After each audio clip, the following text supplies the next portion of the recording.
So, firstly, tell us a little bit about yourself and what you do and what you're doing here. Perfect. So my name is Prateek. Thank you for being here. Thank you for coming into the Ether Atelier. I'm a chocolatier, which is very pretentious for I make chocolate and play around with chocolate for a living. And I run the Ether Atelier, and the Ether is a space for experimenting with chocolate, with single origins, with ingredients from the earth and how they play into the larger story of chocolate. So, what is the difference between what you do and what a chocolate maker does, and how does fair trade factor into your decision-making process? Right, so in the world of chocolate, the bulk of the work is divided between a chocolate maker and a chocolatier. And what a chocolate maker does is essentially agricultural. They farm the cocoa bean, they harvest and ferment the cocoa bean, and also grind it down into cocoa liqueur and cocoa chocolate, cocoa mass, and subsequently chocolate. So they have a lot of control over how the notes and the terroir in the chocolate and the cacao is expressed in the final product. They do sometimes work collaboratively with people like ourselves, like myself, which are chocolatiers. And what chocolatiers do is they source and work with the chocolate that is produced by a chocolate maker to highlight the notes that they want to highlight, and then add things that they want to add, and create inspirations and create stories and create products that showcase that chocolate in the best light. Okay. So, tell us a little bit more about your favorite source of chocolate estates or farms. So currently I'm very taken by Peru. Peru is very unique in that it has a lot of those very fruity, very bright notes that people usually associate with somewhere like Madagascar, where you have that very rounded acidity, but it also pairs it with a very sort of subtle balletic floral character to it. So whereas a origin chocolate from Madagascar would be very red fruit, very red in nature, something from Peru would be slightly more what I call blue, where you'd get notes of sort of Earl Grey and lavender, very, very soft, very restrained. Okay, so what sets the chocolate here apart from other premium chocolate offerings, so to speak? I don't think that's a question that I think about a lot. I don't think it's my job to question how we're different. I just concentrate on doing the best that I can do. I think that the chocolate here is definitely comes very clearly from a place of inspiration and tries to translate that inspiration. It's definitely always trying to be a little more intellectual in the way that we approach it, a little more true to the origin and the origin notes, and of course very representative and transformative of the inspiration that we're currently working with. So I checked out your website, and there's a lot of speak of the sensory exploration of chocolate. So can you tell us a little bit more about that? What would you like me to explain? When you say sensory exploration, what does that entail for like a person visiting? So we don't actually allow visitors into the space. Oh, okay. Yeah, so it's an atelier only, which means that we want to keep it only a sort of safe haven for the chefs that work here, for the chefs that come collaborate here. So we have chefs come in and collaborate, and chefs do really interesting things here. So we wanted to keep it a sort of quiet, safe haven for those chefs. We will occasionally do events here, but mostly it's all about keeping atelier culture alive. Can you tell us a little bit more about that culture? Right, so atelier culture is of course creating a sort of Buddha field for creativity within the chocolate. So we have some of the best chocolate in the world always available to chefs here to come and try things that they want to try, as long as they can back it up with some sort of inspirational core. So for example, we did a collection based on the Japanese kizuna recently, and that was just exploring the heritage of the Japanese culinary tradition and springtime in Japan. And as long as any of the chefs working here have something they want to say about that through chocolate, I want them to have the ability to do that. Even if we take it to market, if we don't take it to market, if we include it or not, I want them to be able to explore that a little bit more. And that's why I created this sort of quiet atelier. And how long would you say it typically takes for you to complete one collection?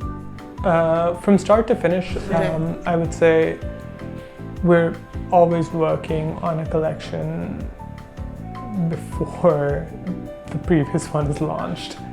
So yeah, 6 to 8 months easily for the collection, and then packaging additionally. So about a year for every collection. Sometimes much longer. Can you give us like a little bit more insight into what goes into the conceptualization of each of your chocolate? Right, so each of our collections, I guess, is a better way to describe it. So for every collection, I think the most important thing for us is the inspiration. I think we've done our job if we're being too true to the inspiration, right? And we're adding something to the inspiration. We're creating dialogue around the inspiration. So the first thing, of course, is learning about and exploring, researching the inspiration. That takes up some time. Then how we translate that inspiration into chocolate, and then making sure that we're choosing the right origins to be able to tell that story. So for example, with something like Japan, right, I want to make sure that I'm using, as I said, Peruvian chocolate because it's softer. I'm using Ghanaian milk chocolate, which has got this very clean, milky quality. Whereas if I use a lot of Madagascar chocolate, it might be too brash for the inspiration that I'm currently working with. So choosing the right origin, working with chocolate makers to make sure that they can get me the right chocolate to tell the tale of that inspiration. And then of course, developing recipes that have the right additions in them, so they're the right flavor elements to enhance this concept, right? So for example, with the Japanese inspiration, we infuse our chocolates for over 5 days with sakura petals. Oh, okay. Yeah, and it gives this very rich cherry blossom flavor and slight mineral, like almost tea, like a steeped tea quality to the chocolate. And that transforms it and makes it more relevant to the inspiration. So that, of course, is a major part of it. And then, of course, packaging, right? Making sure that we are continuing to tell that story with the way that the box is designed and the box opens, right? The way that the chocolate is received and the chocolate is unpacked. But the client should stay true to the inspiration, should stay true to the story of what we're trying to tell. And that's very important to us as well. So what has been your favorite creation so far? Oh, there's been so many. But, you know, the ones that I like doing the most, of course, are always the ones that I do in collaboration with other artists, in collaboration with other chefs. One of my favorites, we did one with Pal Khanwala, which is called the Empress of India, where we worked with Peruvian chocolate. I don't know why this is turning into an ad for Peruvian chocolate.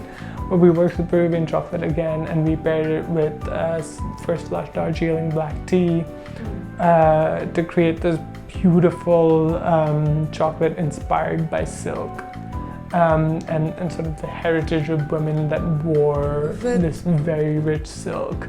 And we tried and, you know, told that story with this very complex, dark flavor, but also with the texture of the chocolate and having having the packaging emulating fabric. So yeah, that was one that comes to mind. That was really fun to do. All of like these experiments and creations, there's a lot going on, right, in terms of the research and the process and everything. So when it comes to the sourcing for some of these ingredients, is it something that, I mean, like, is everything locally sourced, or does it have to be, do things have to be imported? Well, since my craft is fiddling with origins, of course, it does me very well to have a large palette to choose from. So I try and make sure that I can source as many as many origins as possible.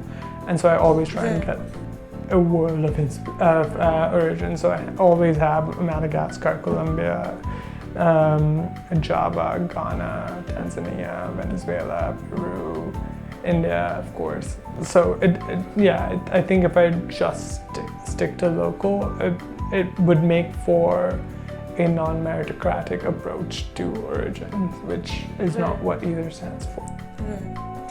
Alrighty, so what we're making today is a tablet from our Diwali collection, which is a deep dive retrospective on fruit and nut. What I wanted to do was, I love fruit and nut, I love your dairy milk fruit and nut, and one thing that never understood was why, when you say fruit and nut, why can't we be a little more specific, a little more thoughtful about how we do fruit and nut?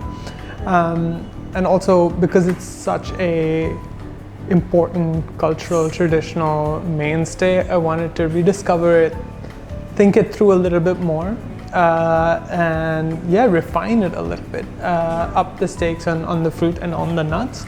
And that's why I created this collection of tablets. So we're going to create one of the tablets from it, and I'm going to give people a chance to be able to make it at home with where you can buy all the ingredients as well. So what we're going to start with is the Noir bar. It's one of the only sort of base bars that we do at Ether. It's a Dominican or single origin chocolate with volcanic salt. And what that does, it adds a little more minerality into what is otherwise a very fruity chocolate. We're going to take it, we're going to temper it down, and then we're going to pump it with some pecans. That's going to be our nut. I have some Colombian pecans. These are very easily available at your local store. And then I'm going to take very traditionally dried, on the stalk dried figs. I'm going to do a pecan and fig, and then I'm going to double down and add some more salt. I'm going to use smoked salt, so that again you get a little more complexity in the salt.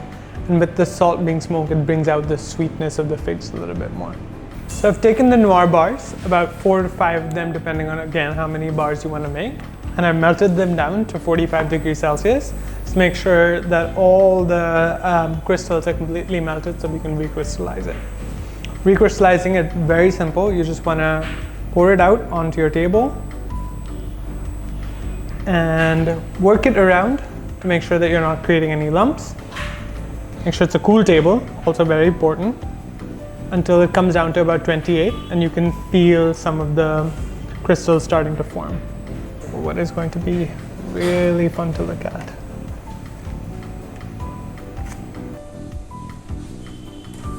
So you started with biochemistry and now you work with chocolate. So how did that come about? I took some time off from I was working in biochemistry. I was working as a research scientist, and I took a year off before my PhD, and I never went back. Yeah, started out in wine, actually, before I moved to pastry, and then from pastry to chocolate. Which was that moment, or what was that experience that made you realize you're not going back to biochem from here? I don't think it was so much a moment as it was a feeling that I didn't know where the food that we eat in Bombay comes from.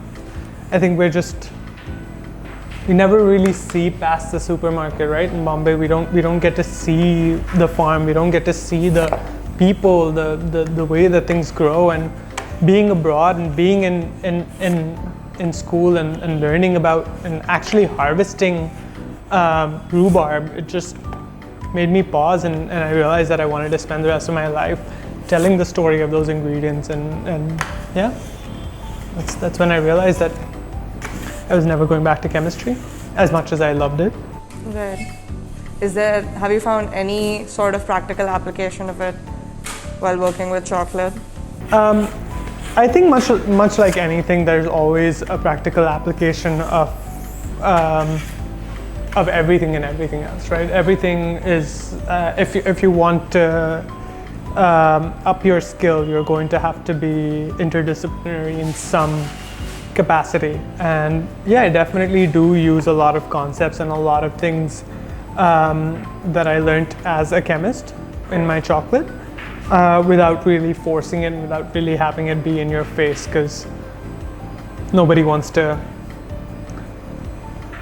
get all organic chemistry when they're eating chocolate. Don't you think that might be a little interesting?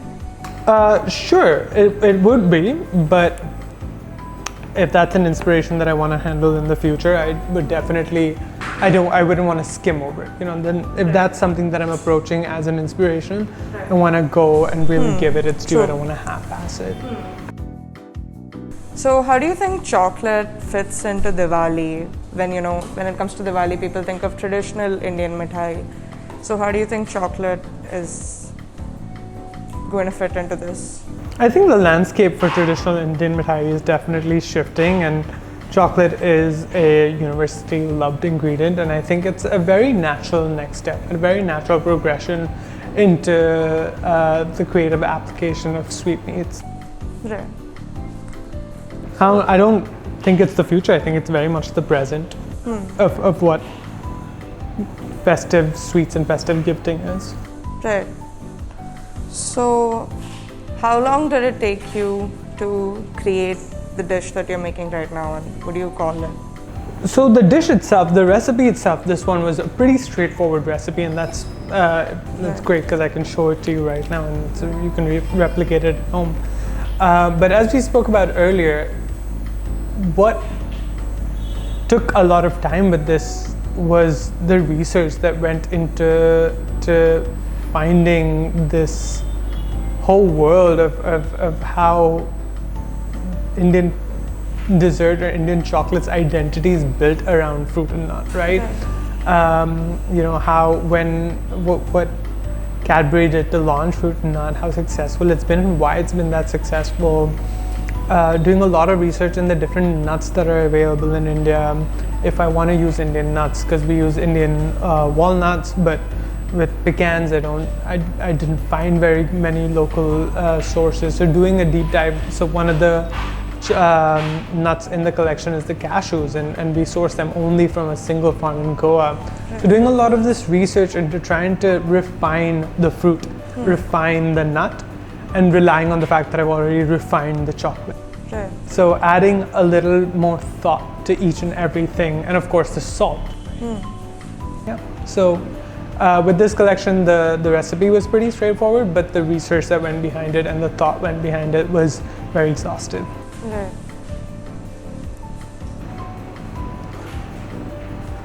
TJ, can I have some whole pecans, please? Yes, please.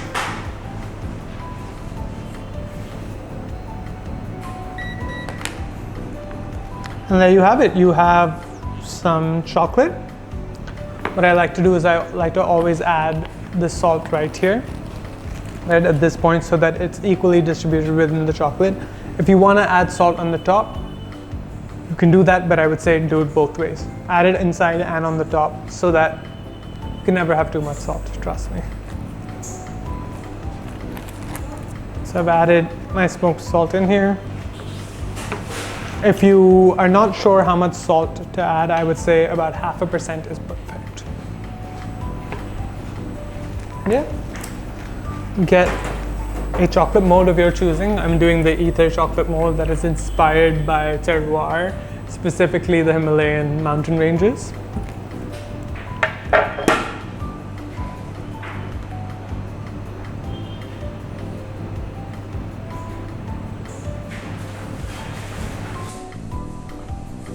Are there any chocolate trend? I mean, like, given that there are a lot of chocolate trends going around nowadays, especially on social, like, I mean, it's all about making it for the gram as opposed to it really being, you know, of any good quality. So, are there any like pet peeves that you have when it comes to these things, like things that are just absolute no-nos? No, I don't care. I am lucky enough to have a publicist that yells at me to post on Instagram, and that's when I post on Instagram, and otherwise I'm too busy dreaming about chocolate.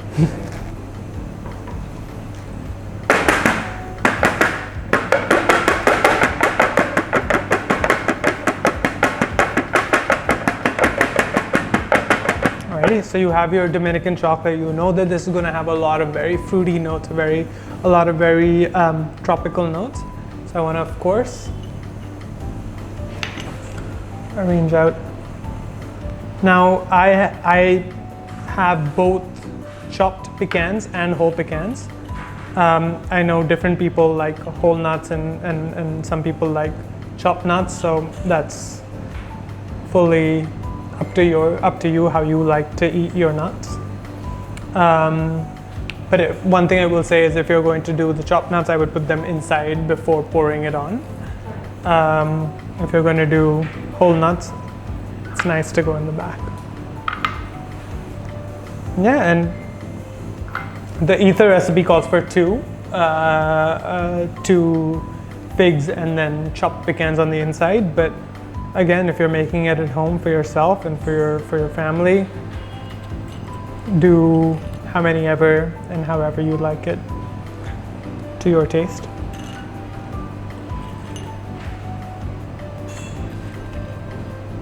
Yeah, I think there we are. And then always, I like to finish off with some more salt in the back.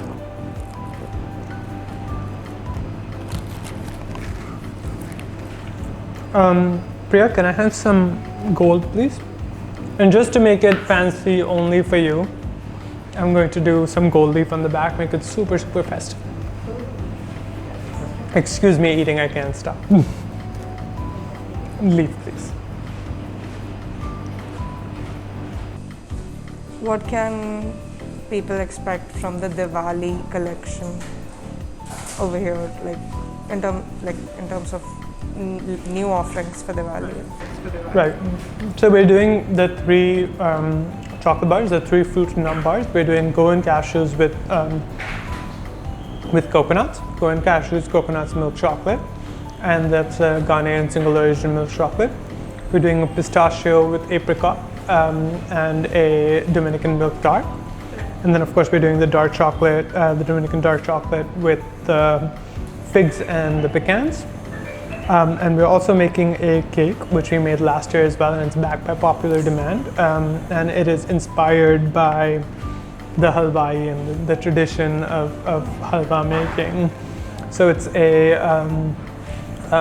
3 saffron cake. So we do an Iranian saffron, Kashmiri saffron, and an Arab saffron.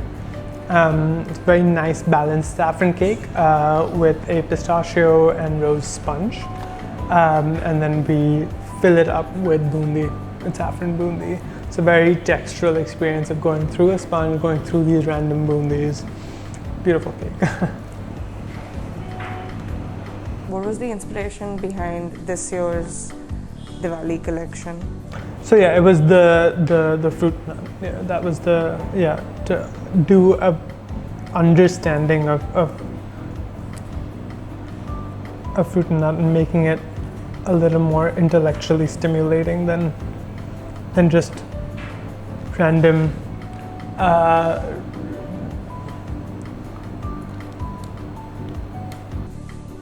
Does the gold leaf add in terms of flavor, or is it just more of a It's just for the vibes, my dude. Yeah, it's just for the vibes, my dude.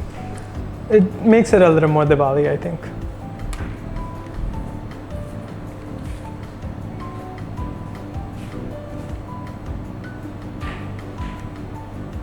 Yeah, and of course we don't add it because we don't think it needs it, but if you're making it at home, it always helps to be a little fancy for your family.